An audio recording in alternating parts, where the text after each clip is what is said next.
मिळालेली आहे। जी, धन्यवाद सगळ्या तपशिलांसाठी सुरेश। याच्यानंतर आपण पुढच्या बातमीकडे वळतोय। सर्वात जास्त स्ट्राईक रेट भाजपचा आहे असं देवेंद्र फडणवीस यांनी म्हटलंय। महायुतीचे 75% नगराध्यक्ष निवडून आलेत। महाविकास आघाडीचा सुपडा साफ केला असं फडणवीस म्हणाले। राज्यामध्ये भाजपच नंबर 1 चा पक्ष आहे हे सिद्ध झालंय। विरोधक पूर्णपणे उद्ध्वस्त झालेत असं वक्तव्य सुद्धा मुख्यमंत्री फडणवीसांनी केलं।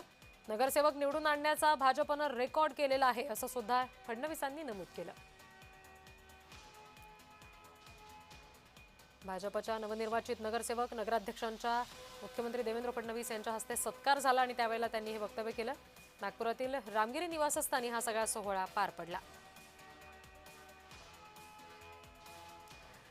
प्रतिनिधी तेजस मोहतुरे आपल्याशी जोडले गेले, त्यांच्याकडून आपण आणखी तपशील घेणार आहोत। तेजस, नक्कीच आज जर बघितलं असेल तर उत्साहाचं वातावरण जे आहे ते संपूर्ण भाजपच्या नगराध्यक्षामध्ये आणि नगरसेवकांमध्ये दिसत होतं। कारण की तब्बल 27 जे नागपुरात जे होऊ घातलेले नगरपरिषद नगरपंचायत निवडणुकीमध्ये आणि 22 ठिकाणी जे आहेत ते भाजपने आपला झेंडा रोवलेला आहे आणि उत्साहाचं वातावरण संपूर्ण नगरसेवकांमध्ये नगराध्यक्षांमध्ये होतं। आणि जो स्ट्राईक रेट जे सध्याच्या घडीला होतं तो स्ट्राईक रेट सध्या भाजपकडे असं प्रकारचं मत जे आहे ते देवेंद्र फडणवीस यांनी व्यक्त केलेले आहेत। आता लोकाभिमुख काम आणि विकासात्मक काम जे आहे ते करायचं आहे, त्यासाठी लोकांची जिम्मेदारी आहे ते तुमच्यावर असणार अशा प्रकारचं वक्तव्य सुद्धा देवेंद्र फडणवीस यांनी दिलेली आहे। आणि आता याचं सेमीफायनल आणि फायनल जे आहे ते 29 महानगरपालिका निवडणुकीमध्ये होणार आहे, त्यामुळे कार्यकर्त्यांनी सज्ज राहायचं असा सुद्धा मंत्र जे आहे ते देवेंद्र फडणवीस यांनी कार्यकर्त्यांमध्ये दिला आहे। यावेळी जर बघितलं असेल तर चंद्रशेखर बावनकुळे असतील, भाजपचे आमदार होते, त्यासोबत पदाधिकारी यांचे सुद्धा यावेळेस तोंड भरून कौतुक जे आहे ते मुख्यमंत्री देवेंद्र फडणवीस यांनी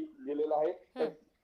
विशेष म्हणजे नागपूर जिल्ह्यातील कामठी या ठिकाणी जर बघितलं असेल तर 40 वर्षापासून जे काँग्रेसची एक हाती सत्ता होती, मात्र या ठिकाणी जे आहेत ते धोबी पिसाळ करत जे आहेत काँग्रेसची सत्ता तिथं गमवावी लागली आणि चंद्रशेखर बावनकुळे यांच्या नेतृत्वात जे आहेत अजय अग्रवाल त्या नगराध्यक्ष रूपाने जे नगराध्यक्ष मिळाले, त्यामुळे कौतुक एका अर्थानं संपूर्ण नगरसेवकांचे नगराध्यक्ष झाले। त्यामुळे हे जे आहे हे जनतेने दिलेले एका अर्थानं प्रतिसाद आहे आणि ते येणाऱ्या काळात आपल्याला पूर्ण करायचे आहे। ज्या ठिकाणी एका अर्थानं विकास झाला आहे त्या ठिकाणी आता विकास करायचा अशा प्रकारचा जो आहे मंत्र देवेंद्र फडणवीस यांनी यावेळी ज्या कार्यकर्ता आणि पदाधिकाऱ्यांना दिलेला आहे। तेजस, आपण बघितलेलं आहे की निकाल लागले त्याच्यानंतर एकनाथ शिंदेची जी पत्रकार परिषद झाली त्याच्यात सुद्धा त्यांनी हे नमूद केलं की भाजप हा नंबर 1 चा पक्ष ठरलेला आहे। त्याच्यानंतर आता फडणवीसांनी सुद्धा पुन्हा एकदा ते अधोरेखित केलं की भाजप हा नंबर 1 चा पक्ष ठरलेला आहे। एकंदरीत ही वातावरण निर्मिती म्हणायची का आगामी निवडणुकांच्या महापालिकेच्या दृष्टीने हे परिणामकारक ठरू शकतं का? नक्कीच आपण जर बघितलं असेल तर महाराष्ट्रामध्ये जर बघितलं असेल तर कुठेच जे स्पेस आहे ते काँग्रेसला आणि महाविकास आघाडीला कुठल्याच पक्षाला मिळाला नाही। 2 नंबरचा पक्ष हा शिंदे असा सुद्धा काल ज्या पत्रकार परिषदमध्ये देवेंद्र फडणवीस यांनी वक्तव्य केलं होतं। आणि बूथ प्रमुखापासून तर शक्ती केंद्र प्रमुख अजूनही तेच प्रमुख जे भाजपच्या त्या संपूर्ण कार्यकर्त्यांची जे मेहनत आहे ते संपूर्ण घेतली आणि त्यामुळे येणाऱ्या काळात महानगरपालिकामध्ये निवडणुकीमध्ये जे आहेत ते 29 महानगरपालिकामध्ये महाराष्ट्रात होऊ घातल्या, त्यापैकी नागपूरचा जर विचार केला तर 120 जागाचा संकल्प देवेंद्र फडणवीस यांनी केलेला आहे। त्यामुळे एका अर्थानं विकासात्मक दृष्टिकोन असेल, डेव्हलपमेंटचे काम असतील हे सांगण्यात जे आहे कार्यकर्त्यांनी दुसरी काम नाही आणि प्रत्येकाच्या मतदारापर्यंत भाजपचं चिन्ह कसं जाईल, देवेंद्र फडणवीस असेल किंवा मग केंद्र सरकारने जे काही योजना केल्या ते कार्यकर्ते मतदारांपर्यंत कसे पोहोचवतील याची जे प्लॅनिंग आहे ते संपूर्ण या संदर्भाने जे आहेत मंत्र जे आहे देवेंद्र फडणवीस या संपूर्ण आजच्या सत्ता समारंभामध्ये दिला आणि येणाऱ्या काळात ज्या उत्साहाचं वातावरण कार्यकर्त्यांमध्ये राहावं म्हणून मी जे आहे नगर परिषदच्या निवडणुकीत गेलो अशा प्रकारचं वक्तव्य सुद्धा